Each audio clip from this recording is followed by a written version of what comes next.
Hello and a good welcome to everyone. We're going to play a rapid game here today against Anirud Hinranjan from India. I like playing against the Indians, and I've noticed that they tend to get the most views, which is very suspicious, and I want to know why. Actually, any kind of this is an interesting theory. My theory is that any kind of race implication is interesting fodder for the audience. So from now on, I'm going to make chess racial again. Let's go back to the old days where it was like, you know, the Russians versus the whoever. um, anyway, let's get back to the game here. Got a critical moment coming up now, and why are we playing this like it's a blitz game? We shouldn't be playing it like it's a blitz game. Let's focus. Okay, so it's a very critical moment now, right? We're well developed, have a good center, and he's just made a defensive move, so we have the tempo in our favor. But he's got ideas like this for sure, c5. And what's our response going to be? I guess we would just respond like this. But what if we had the bishop here and could capture it instead? But that allows this.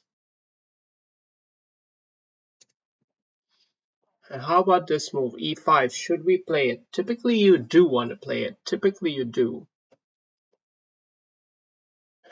So my hunch is I should play it. And I'm going to play it now before the c5 break because I don't know. I just think I need to do something right away before I give him enough time to strike in the center. Okay. And now comes, do I capture this? No, that wouldn't make too much sense. Going up here, it does make some sense. We're actually preventing the c5 break. And we are preserving the knight. So it seems like the complete move. Preventing counterplay and keeping the knight hot for a potential attack. Okay, so he's playing some slow moves. That could be this or that. Both are pointing along these diagonals here. So it's a loose piece. I acknowledge that. And he's also preparing c5. Though in this case, we definitely wouldn't mind it. So c5 is not the real threat. He wouldn't mind it because he'd end up with an isolated pawn there. Oh, I think I'll go queen here. I don't want to allow this necessarily.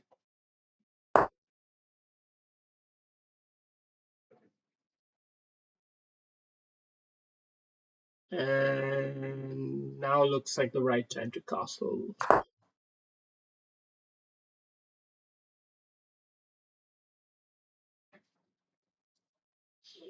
So we've developed most of the pieces and we have a very solid position. Black is not in a great position structurally to defend his king. He's got a hard task defending that king, and that's what we're going to be trying to probe now. We're going to be starting the procedure. And knight g5 is the one move which screams to mind. I don't think we have to worry about this. That's in fact good for us. We also don't really have to worry about this, as I said before, but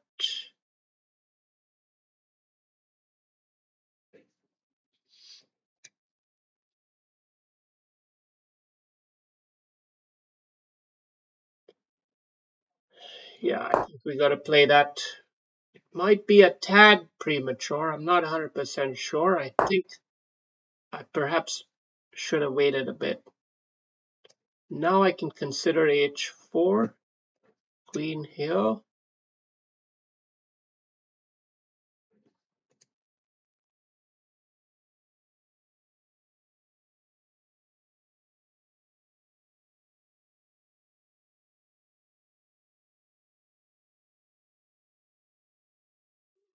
I don't want to play so aggressively. Um, I don't want to do something too radical. I feel structurally I have the aces, so why not just hold that rather than endure the uncertainty?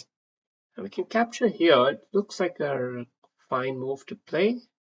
Creates a vulnerability down there, but it does untangle the knight and allow his queen to come into defense.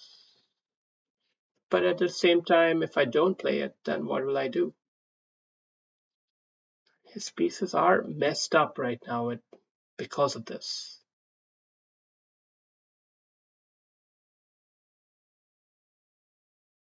Yeah, I think this pawn here achieves a lot in this particular configuration against both of these pieces. It plays quite a decent role. Now, definitely intermezzo check. Capture looks like it makes sense, so we're going to play that. And then follow it up with capture, probably with a pawn. Keep those central pawn chains looking nice and strong. Although it's tempting to also take it with the bishop, but hmm, actually it's not super clear. I'll take it with the bishop in retrospect, just because of the deep angle on the king, pawns floating up. It would probably add a good amount of pressure at the right time. Now, of course, we've got to keep the tempo, the idea persisting. So that's why we're advancing the pawn. And now we just strengthen these two guys, and the rest will take care of itself. But you see, the instructive thing is how long we kept this pawn here. We didn't dilute that off because of how hindering it is for both of these pieces. And as a result, also for this piece, where that's one of my skills as a chess player is immobilization of my enemy's pieces. Then what? And I mean, earlier there was a critical point where I could have gone the tactical route here, where I could have played h4 and gone for that line, but it had too much uncertainty, and I was confident that I had a very solid position aside from that it didn't need anything radical. Uh, so yeah, pawn here looks to be making a lot of sense. Eh,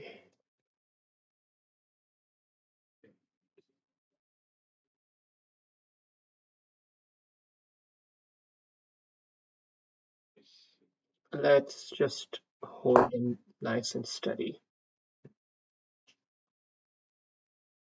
They have to show a little patience. When you have all the aces in your favor, then you can afford to just be very patient and build it up nicely. Knight here is definitely another maneuver to consider. Knight here with f4 even. Oh, shit. I didn't see this. Totally slipped off my mind here. Damn. Okay, well, what do we do about that? I don't know. What do we do? It was a weird looking move. Now it makes more sense what the plan was. Not get flustered. We're still in the lead, I'm sure. It's just a question of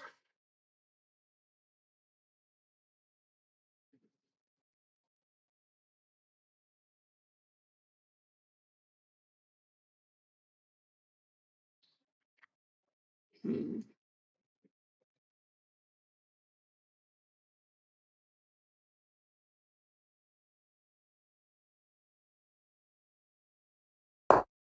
Okay.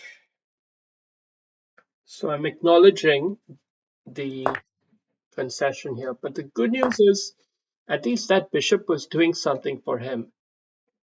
My rook was doing nothing for me. So in terms of the pieces that are currently in play, all my pieces are in play, whereas his pieces are not so much. Like this one isn't. This one is kind of, but not really. They're all sort of like liabilities rather than assets. So even though he's +1 on material in the raw count, it's actually less, a lot less.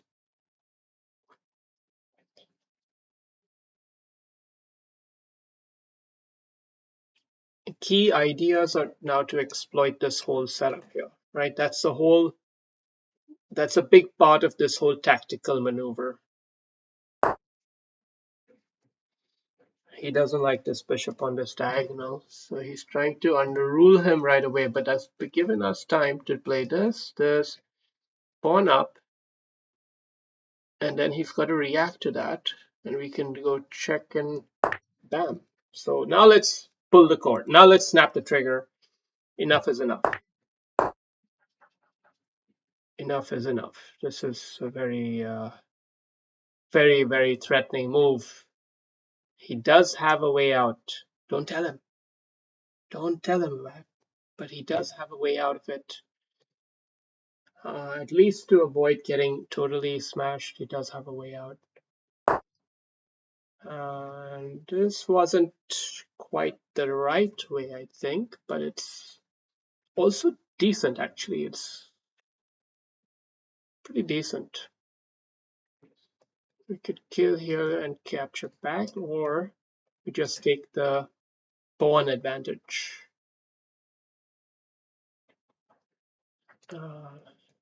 Oh no, we kill here and we don't take a pawn advantage. We take a piece advantage still, because the queen has to move. So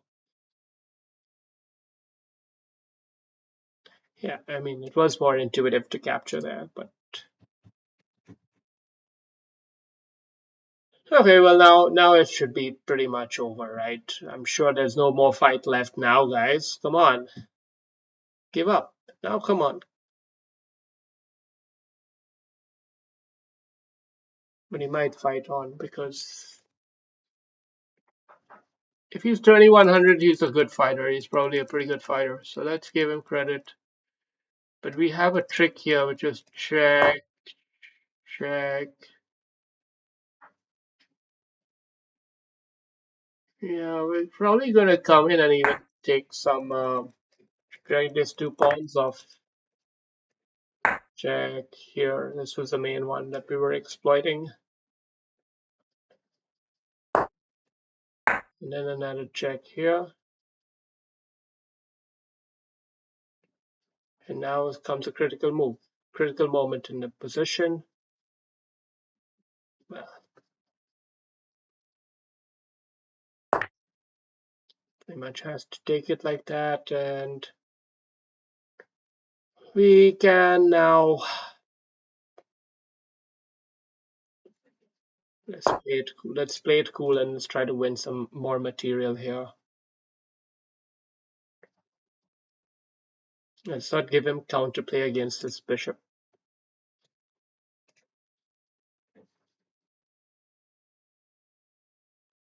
He doesn't really have any counterplay against my king. Even if I let this open, a check is not much, but he can make it a bit menacing. He could make it a bit menacing.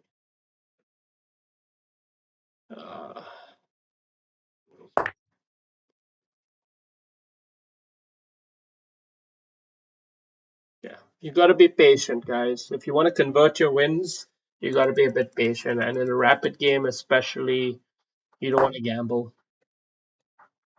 Oof. But he's playing well, must say.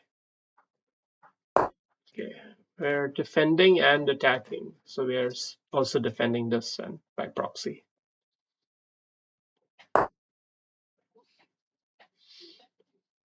And now we shift here.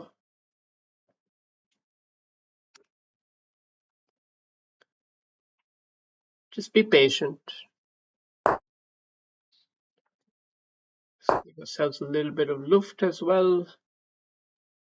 Create all the space that we need.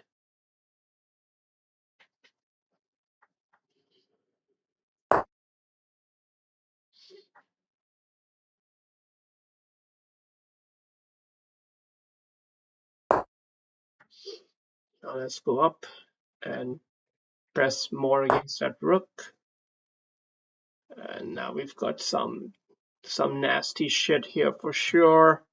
Let's go here with the rook first. I think it's the most aggressive looking. But I don't actually have the right follow-up.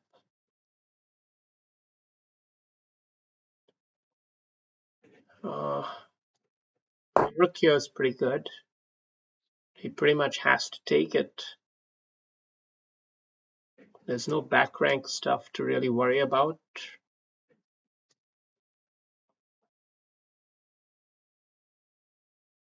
And we're still threatening mate, so he pretty much has to take it, but he doesn't. All right, good game, Anirud Hinjan. Let's have a review. And the stats say it is a whopping 90%. Goodness me. It was a strong middle game, we have to acknowledge that. Let's see.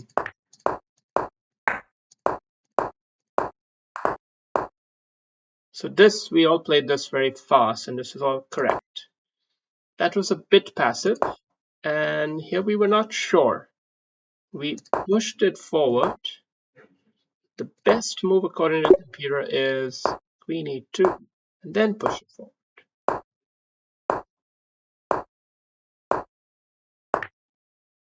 So many of the general ideas still applied, which is pushing it forward and going for an all-out attack on the king. But yeah. Okay, so anyway, we had a different setup. Queen e2 here was a bit off. Slightly better is queen c2, but not by much. Yeah, this castling was probably not correct. The king is so safe here, and the king is so vulnerable here that we should have just already gone for it. Exactly right. I chose to sort of play a very safe style, I guess you could say. But in retrospect, I do see that it's not precise. And now here I tried to be a bit hostile, but then I realized that's not enough, and I didn't continue on with my plan, which turns out to be a mistake. Instead, I should have gone f4. f4. Okay, yeah, so be somehow really aggressive in this manner. It's totally fair, but I don't know, for some reason I didn't do that, and he chose the wrong pawn break. f5 is totally the wrong pawn break. He needed to do c5 naturally. f5 would have allowed me to do this, and maybe I should have done that. So let's just check the follow up here. I felt it mobilizes its pieces very nicely, and that's why I was sort of against playing it. But I mean, yeah, you can see white has the edge, white has the pressure, but black is also well coordinated. He's well coordinated somehow. So I'm not convinced that taking it en passant would have been the right way. I'm satisfied with knight c3, though this is a huge blunder. This is a huge blunder. In fact, yeah, of course. You're allowing intermezzo check. It's a huge blunder. And bishop takes is actually better. So that's very good to note as well. Now we have a very strong position here. And we're playing so patiently. And then we pull the cord, we start going all out. And we even play this kind of check. A lot of maneuvers, and even queen c6 is precise. So we were just really tough. We were really tough at this point and clinical. So, all right, good game. Thank you.